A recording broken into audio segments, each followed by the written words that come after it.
Assalamualaikum warahmatullahi wabarakatuh. Baiklah, jadi di sini saya akan menjelaskan materi yang sudah saya dapat mengenai pertemuan kali ini, yaitu polaritas, kelarutan, dan lipofilisitas yang mempengaruhi absorpsi dan distribusi obat.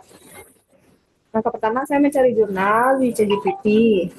Lalu saya menemukan jurnal yang berjudul Study of Lipophilicity and ADME Properties of 1,9 diazepanothiogenes with Anti-Cancer Action oleh Noldowska et al. 2023.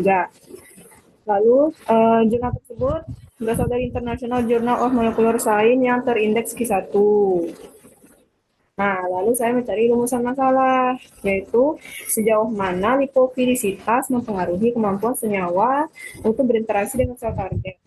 Senyawa yang disebutkan di sini yaitu 1,9 diazepanothiogenes tadi. Lalu, kutipan yang berkaitan dengan rumusan masalah tadi, lipofilisitas itu kan suatu kunci dari obat potensial, menentukan kelarutan lah, kemampuan menembus penghalang sel, dan transportasi ke target molekuler. Uh, Tentu saja itu mempengaruhi proses farmakokinetik seperti absorpsi dan distribusi. Di luar yang kita bahas ada metabolisme, ekspresi, disingkat ADME. Nah, lipofilisitas itu menentukan penyerapan tadi kan, terus ada juga di luar pembelajaran ada metabolisme, distribusi, ekspresi, dan toksisitas. Nah, jadi anggapannya lipofilisitas itu dianggap sebagai parameter acuan. Lalu didapatkanlah jawaban dari jurnal pembanding. Jurnal tersebut, Study of the Lipophilicity and ADMET Parameter of New Anti-Cancer Diquinoxiogenes with Pharmacophore Substituent oleh Klimozek et al. 2024. Berasal dari jurnal Pharmaceutical dan terindeks Q1 juga. Di jurnal ini isi jurnal disebutkanlah zat obat dengan lipofilisitas sedang cenderung mudah diserap oleh membran sel. Tentu saja itu tuh mempengaruhi laju dan efisiensi penyerapan di saluran pencernaan ataupun kulit. Nah, zat yang bersifat lipofilik tentunya lebih mudah menembus membran sel dan bermigrasi ke jaringan yang kaya lipid atau lemak, dan tentu saja dapat mempengaruhi distribusi dalam tubuh. Lipofilisitas yang meningkat mungkin lebih rentan terhadap metabolisme di hati melalui reaksi oksidasi, reduksi, dan konjugasi. Tapi kita tidak membahas di situ. Dampak lipofilisitas ini tentunya ya berdampak pada aktivitas farmakologis obat gitu kan. Dan zat dengan lipofilisitas yang meningkat dapat disimpan dalam jaringan lemak dan menunjukkan keberadaan yang lebih lama di dalam tubuh. Lalu juga ada pembahasan tambahan dari jurnal yang saya dapatkan. Disebutkanlah EDMI tadi sangat mempengaruhi dalam pembuatan obat kan. Ada yang kita bahas itu distribusi dan absorpsi. Lalu ada juga adanya korelasi yang tepat antara lipofilisitas dan permeabilitas serta kelarutan suatu senyawa bioaktif.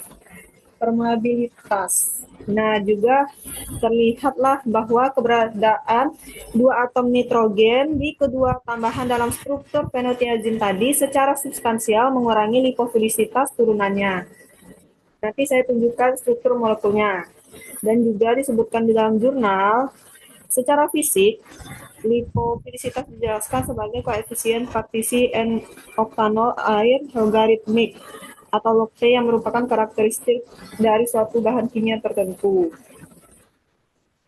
Lipofilisitas sedang yang berkisaran sekitar 2 menunjukkan kemampuan optimal untuk mencapai target molekuler. Dan dibuktikan bahwa nilai lipofilisitas log P yang lebih dari 5 dikaitkan dengan karakteristik yang tidak diinginkan, seperti akumulasi jaringan, pergantian metabolisme yang cepat, kelarutan dalam air yang buruk, atau pengikatan protein plasma yang kuat.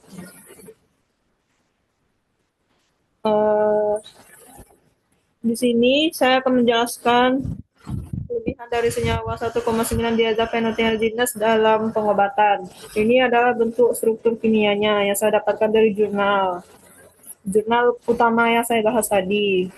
Jadi pembahasan mengenai struktur ini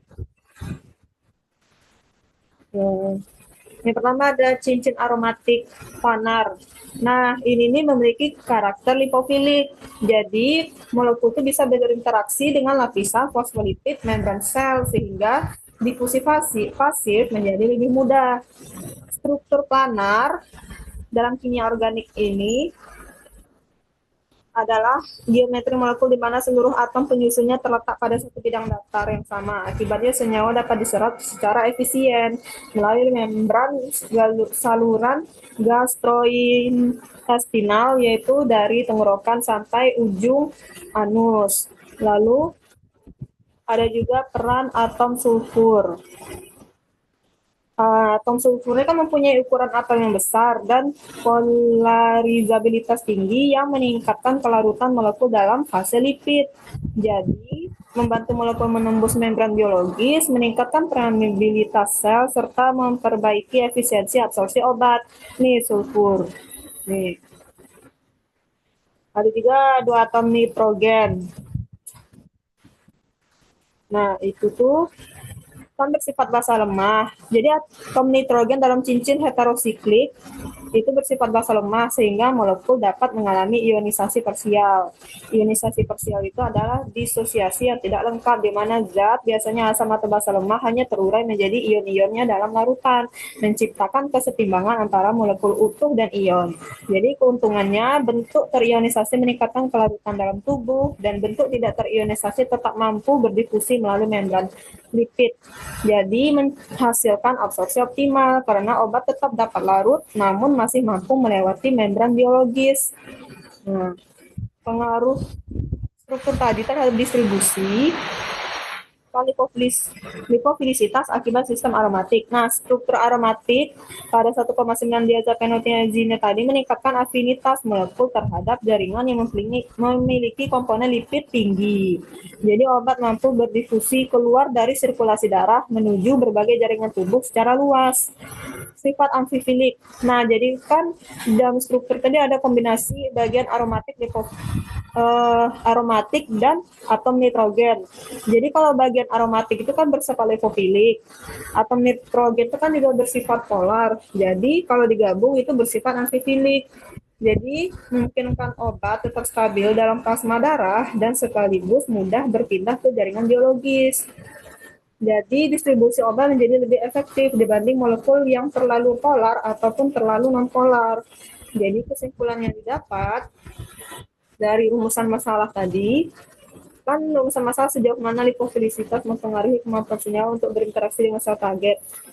Nah, hasil yang didapat lipofilisitas penting karena tentunya berdampak pada farmakokinetik ataupun perjalanan obat di dalam tubuh. Perjalanan obat di dalam tubuh itu ada absorpsi, distribusi, di luar yang kita bahas ada metabolisme, ekspresi, dan toksisitas.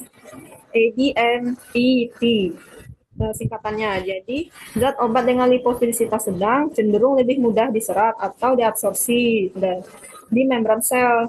Tentunya mempengaruhi laju efisiensi. Nah, pada bagian pembahasan difusi, zat obat yang bersifat lipofilik mudah menembus membran sel dan berpindah ke jaringan kaya lipid atau lemak. Sekian, terima kasih.